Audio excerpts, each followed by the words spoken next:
Jadi kemarin narasumber kami juga mengatakan dari sejumlah PT itu kalau misalnya mau dikaitkan dengan PIK 2 apalagi nama aguan itu nggak akan kelihatan gitu karena kebanyakan ya PT-PT di bawah mata rantainya panjang gitu. Tapi semua orang tahu nama-nama itu orangnya dia.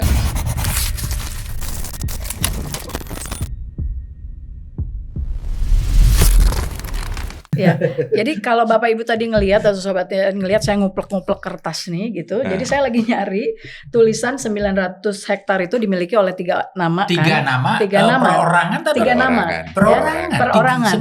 900 Iya, hektar. iya, nih ya. Dari sumber yang bisa dipercaya, total luas tanah yang sudah diterbitkan NIB dan adalah 900 hektar atau 9 juta meter persegi ya. Atas nama Henry itu 5.900 meter persegi. Atas nama Freddy 2.600 meter persegi. Nah, atas nama Gojali 322.000 meter persegi. Nah, Gojali ini yang sering disebut-sebut sebagai Engcun itu. Nah, Engcun itu adalah bawahnya Ali Hanafiah dan kemarin juga sempat disebut-sebut sebagai yang memberikan perintah pembuatan pagar laut gitu. Nah, jadi kalau misalnya seperti ini, saya ke Mas Iwan dulu ya. Kira-kira layak nggak kalau orang mengaitkan pagar laut ini dengan PIK 2 seperti itu? Sangat layak. Dan itu walaupun nggak ada namanya loh di situ. Nggak, sekarang karena sudah diakui bahwa yang punya sertifikat itu adalah mereka. Tapi sebenarnya bukti-bukti ini berbicara lain. Berbicara lainnya itu maksudnya apa? Pada saat mereka mendapatkan tanah di darat, mereka menggunakan tata cara yang sangat-sangat kotor. Tadi itu, bagaimana mungkin ada NIB dengan luasan begitu luas hanya kepada 4 orang? Tapi ini udah dibatalkan. Jadi ini 3. udah dibatalkan. Yang 900 hektar dibatalkan. Ada 4 sebenarnya. Ada harusnya 4. Lalu terbit sertifikat, saya punya data-datanya atas nama 16 orang itu sama semua di hasil PTSL di 13 kecamatan itu. Jadi kalau kita mau bongkar lagi betapa mereka mendapatkan tanah di daratan itu sangat kotor, sebenarnya data-datanya terungkap jelas di BPN. Karena hasil PTSL itu di beberapa desa itu berulang nama-nama. Ada 4 orang yang sama seperti ini namanya dan terus mendapatkan. Ini hanya satu titik yang ketahuan karena orang desanya itu melawan, kok di desa saya NIB-nya atas nama 4 orang ini. Di tempat-tempat lain itu keluar PTSL atas nama orang-orang ini yang sekarang menjadi HGB darat. Tapi kalau kita lihat dari ketentuan peraturan pertanahan tentang batas maksimal pemilikan tanah yang bisa dimiliki oleh orang perseorangan itu kan tidak mungkin ada 3 orang yang menguasai hampir 300 hektar. Anggaplah 900 hektar itu. Apakah kepala kantor pertanahan tidak mengetahui tentang ketentuan yang mereka harus patuhi ya? 300 hektar. Ini kan kalau yang saya baca nanti tolong dikoreksi ya kalau saya salah. Ada undang-undang tentang batas maksimal. Luas tanah pertanian yang boleh dimiliki oleh satu keluarga tidak lebih dari 20 hektar. Betul ya? Luas tanah yang bisa diberikan HGU kepada perorangan adalah maksimal 25 hektar, betul? Iya. Luas tanah pertanian yang boleh dimiliki perorangan dibatasi berdasarkan tingkat kepadatannya. Luas tanah hak milik perorangan tidak lebih dari 5 bidang tanah dengan luas total tidak lebih dari 5.000 meter persegi. Tapi ini pun nggak cuma PIK 2 deh, kayaknya banyak orang yang punya tanah lebih dari 5.000 meter persegi ya. Kalau saya melihat ya, tadi kan kita ngobrol sedikit bahwa ini pemerkosaan massal terjadi pada hukum agraria kita. Contoh ya tadi bagaimana si orang-orang itu yang tadinya adalah si X, mata rantainya dibuat sedemikian rupa sehingga akhirnya nyaru bahwa yang bertransaksi adalah bukannya si X itu, tetapi adalah mata rantai terbawah gitu kan, supaya akhirnya mempersulit. Begitu juga terjadi pada sistemnya.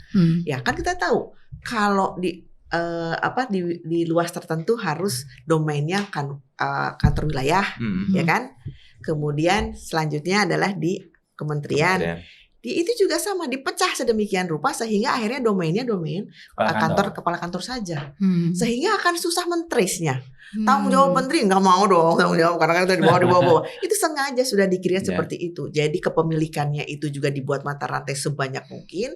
Sistemiknya juga dibuat oleh aparatnya sehingga akhirnya itu saling mengcover atasannya. Jadi udahlah kita main di bawah saja. Ya kan? Ya dong. Karena kan kalau misalnya berapa? 900 hektar. Itu kan harusnya masuknya ke kementerian. Nggak mau lah dipecah-pecah. Sekarang kita akan ketahui dari 900 itu berapa keping sertifikat. Jadi kalau masalahnya misalnya tadi ya, di delegasinya dipindahkan ke kepala kantor wewenangnya. Tapi kan ada inspektoratnya, jangka waktunya kan nggak boleh bersamaan. Terus kalau dibilang kepala kantornya ini lalai, kayaknya enggak gitu. Bukan lalai ya, berarti emang ini udah TSM ya. Sistemik. TSM lah ya gitu. Kalau istilah MK katanya TSM dan brutal. Tapi bagaimanapun ya, ketika ini diungkap, kemudian Pak Menterinya sangat kooperatif, kemudian memperlihatkan data-data secara jelas, ada kesalahan-kesalahan dan lain sebagainya, saya apresiasi karena belum pernah ada sebelumnya. Keberanian membongkar ini sampai lebih detail, bahkan di tempat-tempat lain.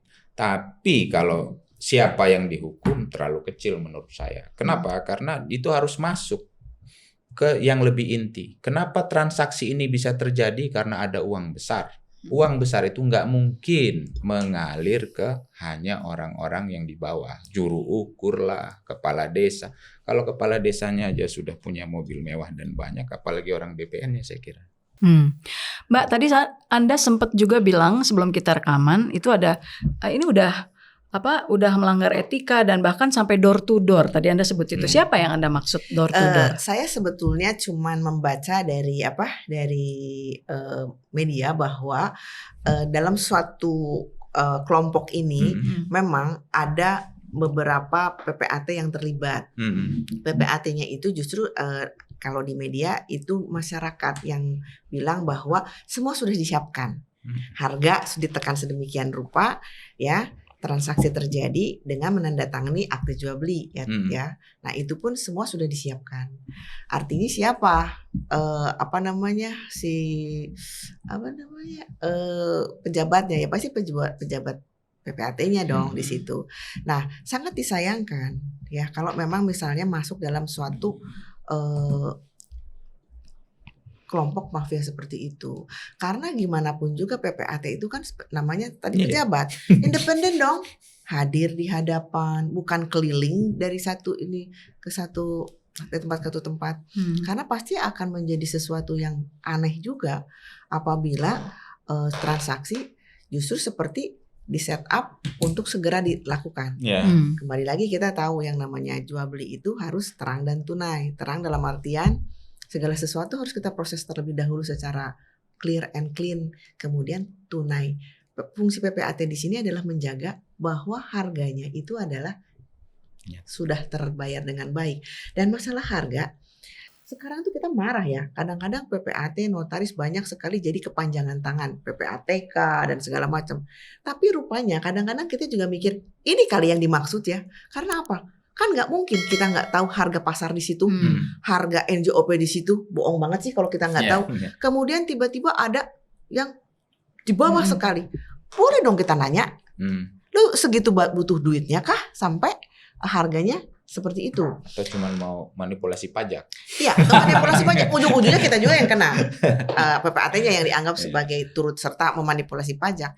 Nah, saya juga mengajak rekan-rekan PPAT, notaris, kan selalu harus curiosity-nya itu ditumbuhkan gitu. Jangan jadi alat.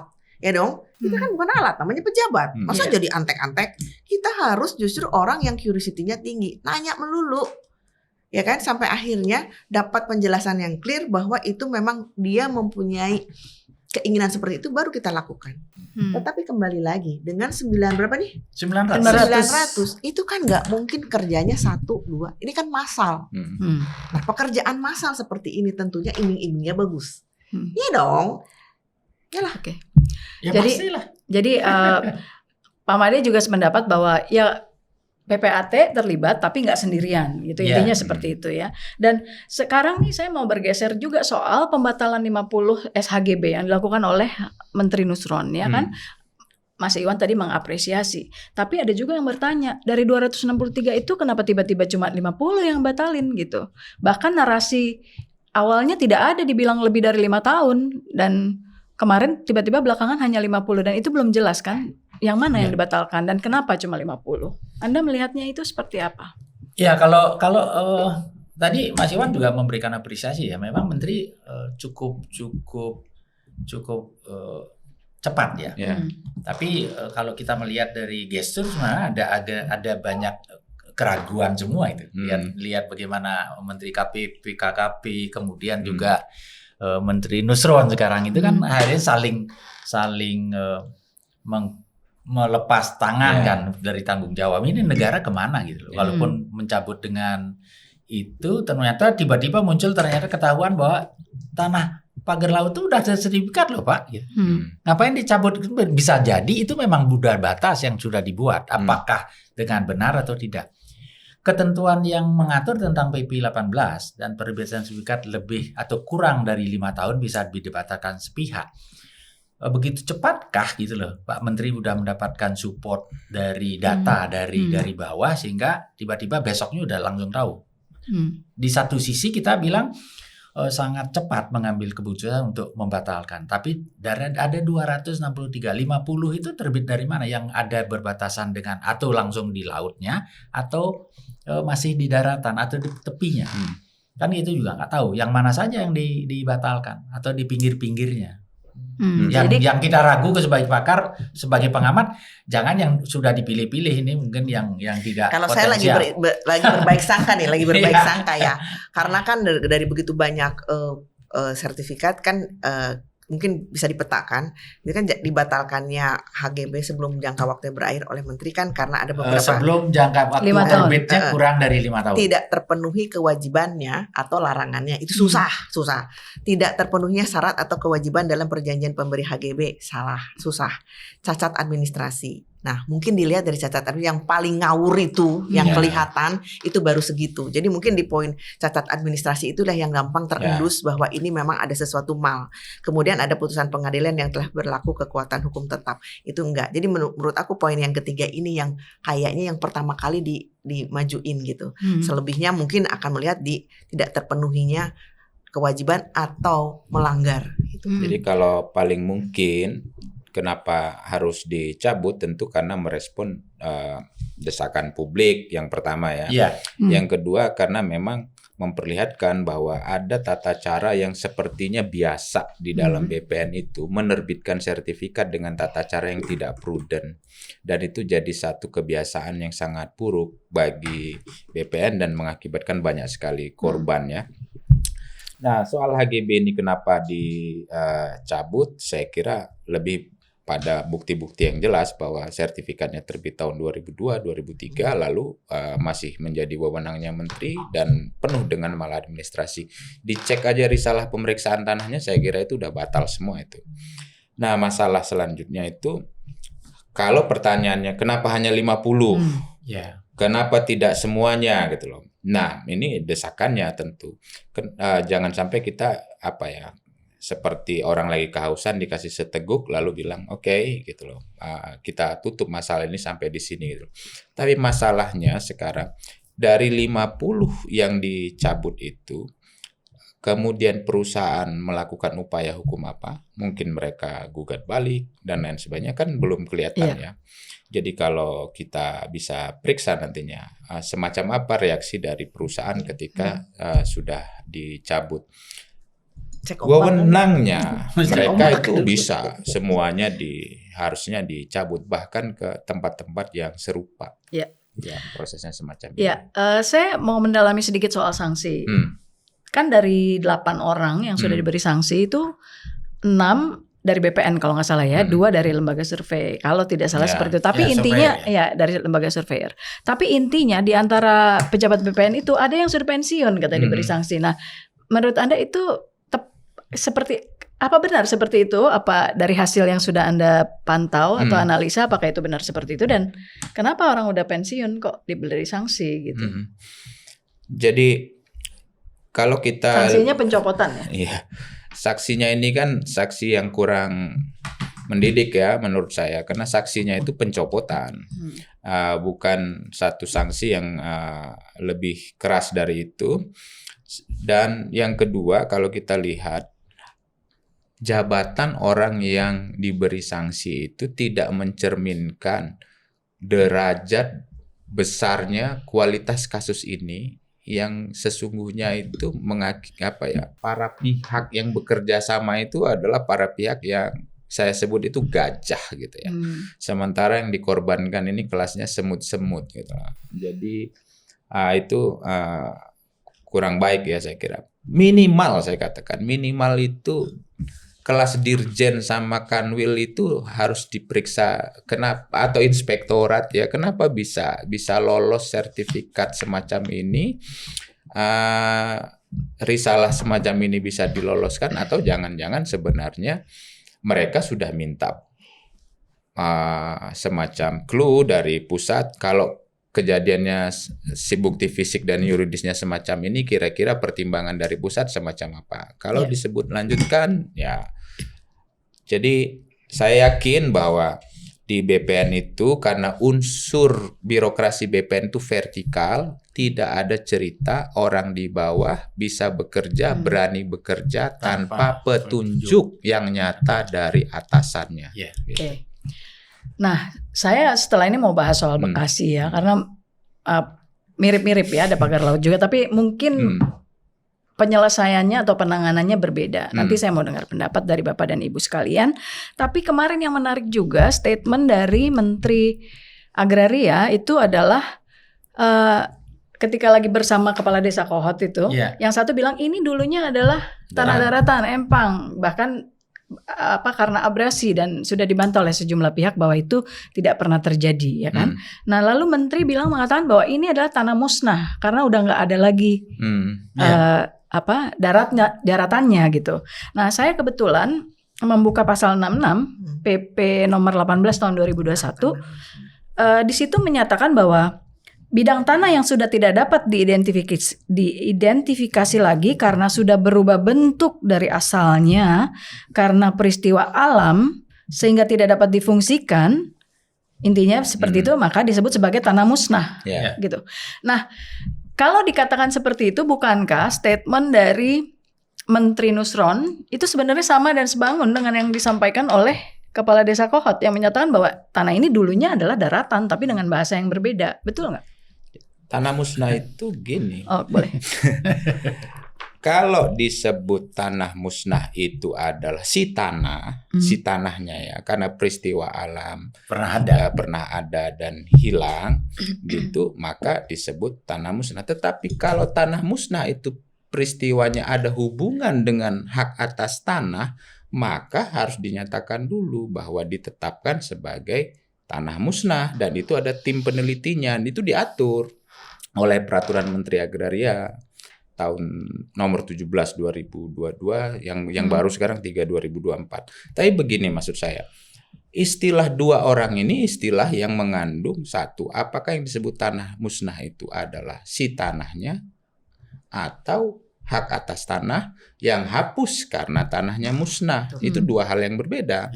Nah, karena itu saya katakan, kalau tanah musnah tetapi belum pernah ada hak atas tanahnya, kita nggak usah ngomong. Ya memang nggak pernah perlu diceritakan lagi. Tapi jika pernah ada hak atas tanahnya, lalu tanah itu kena tsunami, sudah pernah sertifikatnya atas nama saya, kena tsunami, kena longsor, kena abrasi, saya boleh mengajukan lagi pemulihan itu. Tapi caranya ditetapkan dulu, ya ini memang bidang tanah. Berarti kalau penetapan itu seketika bahwa ini tanah musnah, artinya prosedurnya terlalu cepat juga atau gimana? Terlalu cepat. Memang ada ketentuan biasanya kalau dia bilang tanah musnah dan itu pernah dan sudah ada sertifikat, itu dilakukan dulu proses pemulihannya. Pemulihan dalam pengertian diukur dulu batas patoknya ada di mana sebenarnya. Terus berapa batas dari daratan yang kemudian musnahnya seperti apa? Dan belum pernah ada. Dan kalau dia memang belum pernah ada, saya kira bukan sertifikat. Bukan. Kalau dulu kan bukti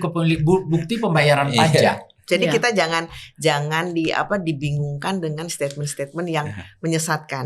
Tadi kata Mas Iwan, yang namanya tanah musnah itu bukan ujuk-ujuk, tetapi ada yang sudah terbit sertifikat, kemudian dibatalkan bisa jadi, atau karena satu lain hal. Jadi kalau kita bisa melihat benang merahnya dulu, memang dulu pernah ada diterbitin sertifikat, itu dong. Kalau ternyata nggak ada, terus Kenapa jadi musnah? Jangan bilang dong. Tapi kan dari barusan kan alasannya yang barusan ini loh gitu, nggak bisa dipakai itu kan? Tidak bisa. Sekarang saya sebutin aja deh, kan kita harus sesuatunya clear, jangan katanya.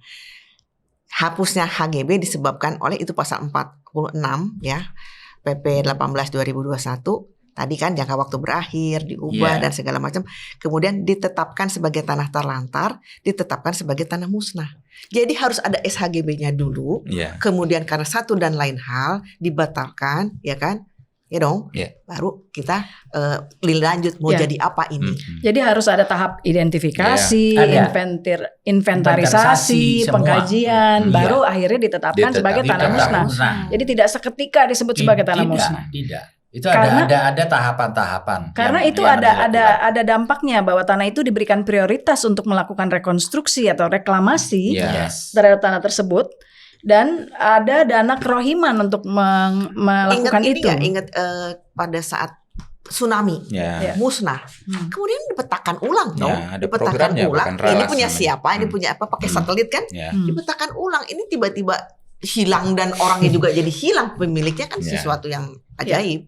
Oke, ya sudah. Kita berarti untuk yang Tangerang kita tuntaskan dulu ya. Kita anggap tuntas lah untuk diskusi kita pada hari ini. Nah, sekarang kita mau ke Bekasi.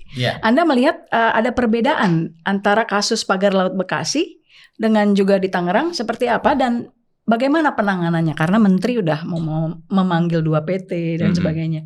Dan untuk kasus Tangerang juga kan katanya udah ada panggilan atau akan disidik ya oleh Bareskrim dan sebagainya. Anda melihat ya memang kalau kasus Tangerang ya kita masih sedikit ya, kasus Tangerang terlambat kan, kok negara sebenarnya nggak hadir itu. Dan secara terang benderang ada manipulasi data yang dimohon, berarti kan ada pidana, nggak perlu ada itu bukan delik aduan ya. Jadi mestinya para hukum harus sudah bisa bergerak saya kira, tapi sangat lambat.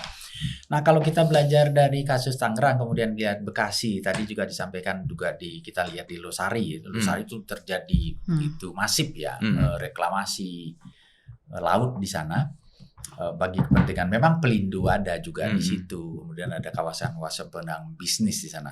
Nah kalau Bekasi ini kan kita lihat apakah dia betul-betul sudah mengajukan permohonan reklamasi dan muncul sertifikat seperti apa. Kan ke sana. Biasanya kalau dia memang batas laut, ajukan itu tahapan permohonan kan reklamasi dulu.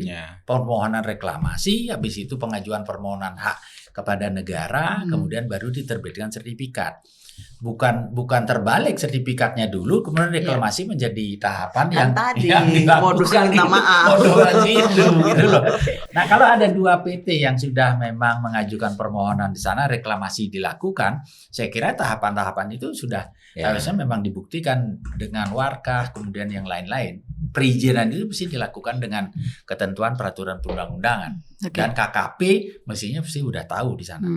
Kalau yang di Bekasi, Mas Iwan sendiri melihatnya seperti apa, dan juga di daerah lain kan di sejumlah tempat lagi ada pagar laut nih, banyak nih pagar laut. Dulu di Bali kalau rencana reklamasi Teluk Benua itu kan saya kira memang aspek bisnis. Jadi dia akan mengurung itu hampir 600 hektar tol di laut itu.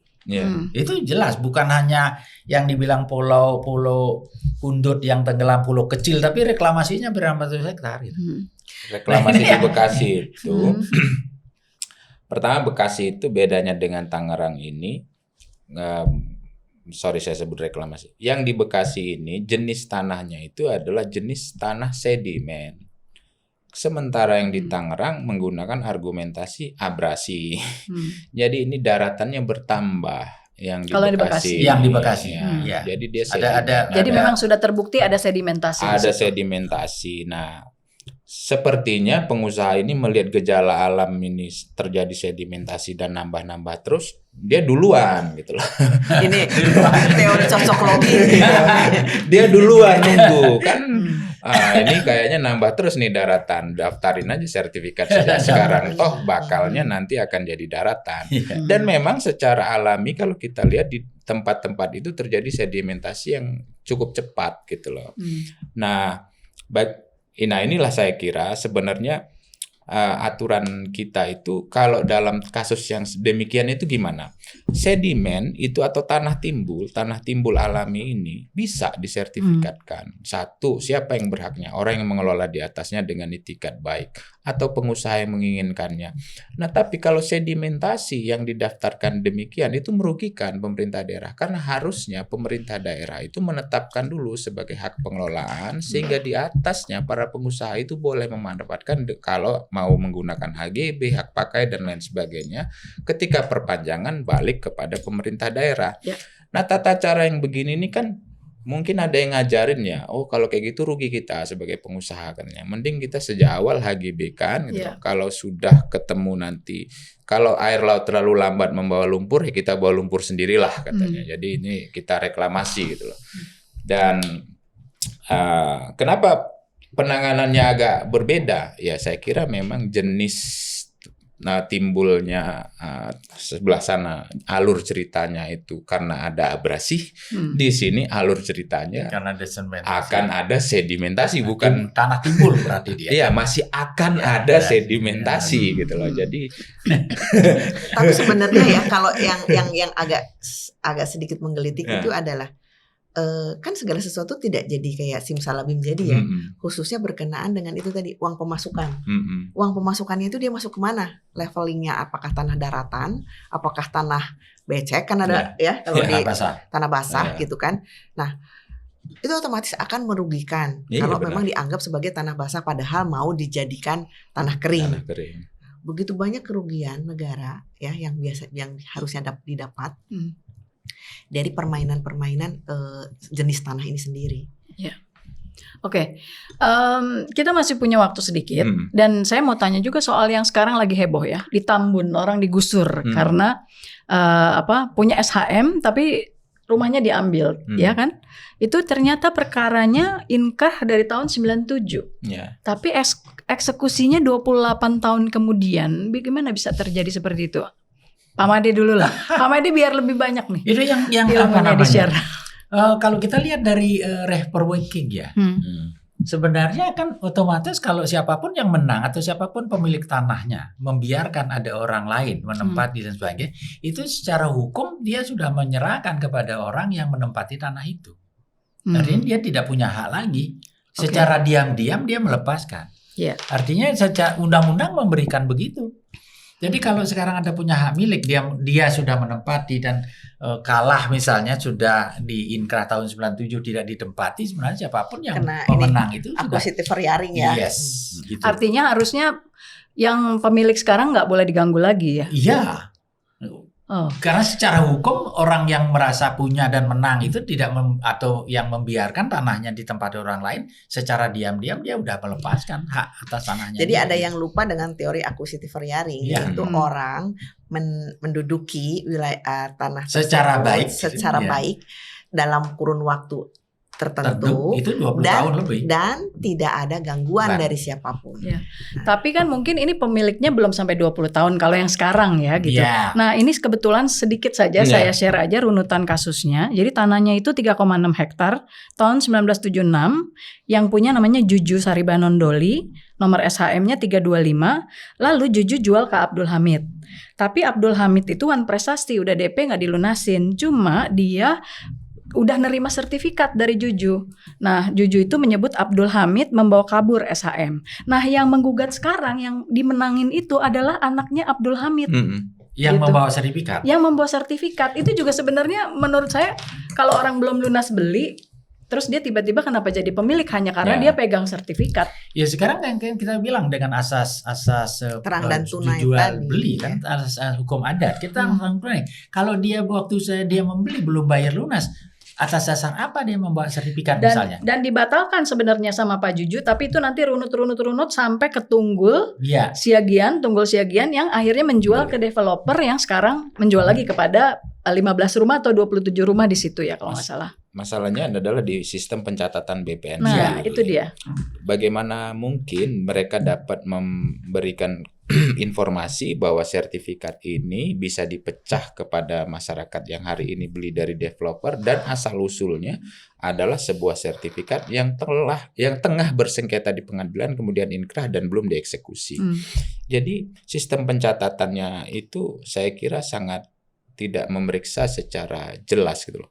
Sehingga berakibat kepada konsumen membeli sebuah bidang tanah, kemudian diikatkan di bank, KPR-nya keluar, dicicil, dan hari ini dieksekusi oleh pemenang.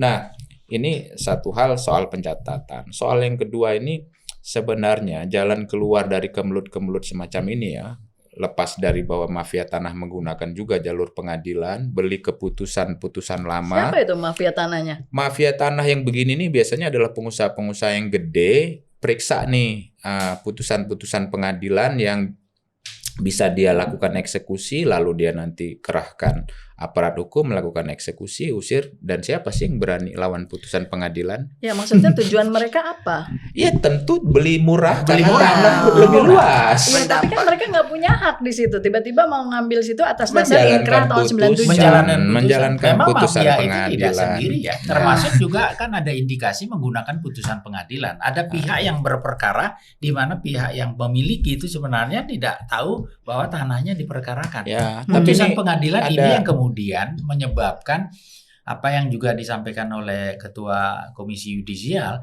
Jadi putusan pengadilan akan justru dijadikan dasar untuk melakukan putusan pengadilan untuk yang ngambil tanah orang. Dan itu udah banyak. Dan itu terjadi. Tanjung Bunga ini di daerah Palu ya, Kelurahan Palu. Kemudian di Kerawang ada putusan pengadilan satu kampung namanya Teluk Jambi dieksekusi oleh satu putusan pengadilan, dan sama melibatkan pengusaha properti yang sangat besar di Jakarta. Sebelumnya mereka mengganti aparat-aparat hukum di situ sebelum melakukan eksekusi. Jadi modusnya itu sudah biasa dalam tanda kutip dilakukan ya. Nah, tapi yang inilah yang mengakibatkan ada usulan sejak lama. Sertifikat yang semacam ini tuh banyak. Tapi yang rugi itu kan rakyat ya. Tapi dicatat secara resmi oleh negara. Harusnya kalau terjadi kesalahan begitu itu yang bayar ganti rugi itu negara. Karena ini murni yang salah itu aparat negara. Jadi kalau kita melihat, kita petakan lagi di dalam suatu mafia pertanahan, berarti ada insider juga, informasi bahwa tanah-tanah ini titik-titik ini berperkara, silahkan Anda mainkan. Oh iya. Itu. Jadi ada satu lagi.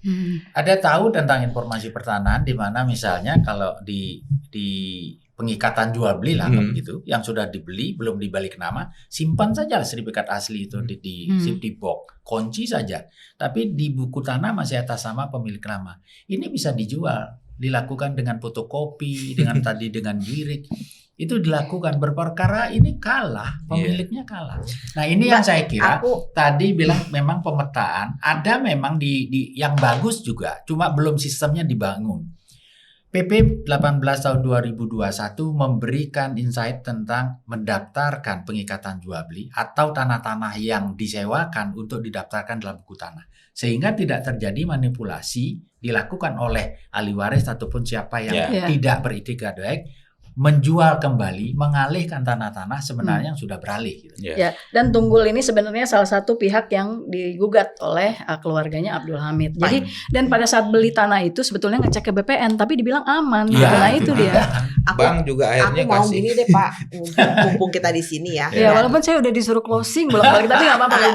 Ini mumpung kita di sini sebagai PPAT, kita ini closingnya adalah hari ini banyak. Kejadian ini makin lama makin masif. Kalau yang kegiatan ini melibatkan notaris, PPAT, bahwa orang tidak akan tidak mau bertransaksi, tetapi pinjam meminjam. Kemudian pinjam meminjam itu tidak dibuat dengan akte pinjam meminjam, tetapi disamarkan dengan perjanjian pengikatan jual beli. Nah, di situ notaris PPAT harus berperan bahwa dalam perjanjian pengikatan jual beli itu kan artinya ada syarat tangguh. Kenapa? Ya kan? Artinya mungkin belum lunas atau apa. Tetapi sertifikat ternyata sudah diambil. Satu. Kedua, harganya jomplang. Misalnya di NJOP-nya di Jakarta 23 miliar dibeli dengan pinjam meminjamnya 6 miliar. Nah, dengan jangka waktu yang short, sehingga akhirnya dia akan kesulitan untuk menebus. pada saat itu begitu orang yang mau melunasi dibilang Anda sudah tidak punya utang. Lah, aku kan belum melunasi. Dia pakai kuasa dalam pengikatan jual beli itu untuk membalik namakan ke dia. Nah, itulah yang sekarang terjadi. Kalau di Jakarta kebetulan di prime tempatnya. Jadi sesuatu yang sifatnya sangat merampas. Harganya 23 miliar diambil dengan 6 miliar seperti itu. Nah, ini yang harus kita gedor terus, teman-teman. Jangan mau jadi antek-antek. Kalau memang misalnya itu adalah suatu perikatan pinjam meminjam, jadikanlah pinjam meminjam. Jadikanlah itu jaminan. Tapi kalau ini suatu pinjam meminjam kamuflasekan kepada pengikatan jual beli, stop. Berhenti. Terlalu banyak menjadi korban. Iya, rugi. Iya. Ada tambahan Mas Iwan? Saya kira kalau soal administrasi pertahanan kita itu sudah sangat dalam ya, melibatkan seluruh instansi, kemudian yang banyak dirugikan adalah masyarakat. Sebaiknya kementerian ini, yang lintas kementerian ini, karena soalnya nggak cuma di laut nih, di HGB ini, tapi ada di HGU perkebunan, kemudian di sertifikat hak milik dan lain sebagainya. Kita buatlah apa yang disebut dengan tim percepatan penyelesaian kasus pertanahan dan konflik agraria secara langsung. Oke, Pak Made ada tambahan? Baik ya, kalau kita bicara tanah ya, kita sudah pernah juga baca bahwa tanah rakyat dan penanaman modal kita pernah buat juga buku. Jadi bagi kepentingan investasi dan kepercayaan masyarakat untuk pertumbuhan ekonomi bangsa dan negara, saya kira mestinya pemerintah juga tetap harus mengacu kepada apa yang diatur di dalam pasal 33 ayat 3 Undang-Undang Dasar 45, bahwa tanah untuk dikuasai oleh negara bagi kepentingan sebesar-besarnya untuk kesejahteraan rakyat. Saya kira itu harus menjadi dasar pertimbangan sebesar apapun untuk karpet merah kepada investasi, tapi rakyat tidak boleh dikorbankan untuk itu. Ya, oke, terima kasih Mas Iwan, Pak Made, Bu Dewi sudah menjadi tamu saya di Open Minded. Dan Sobat DN, saya Yasmin Muntas pamit dulu. Jangan lupa saksikan Open Minded yang lain dan juga program lainnya di Diskursus.net, dan jangan lupa pantau juga media sosial Diskursus.net di TikTok, Facebook, IG dan Twitter. Terima kasih. Assalamualaikum warahmatullahi wabarakatuh. Waalaikumsalam.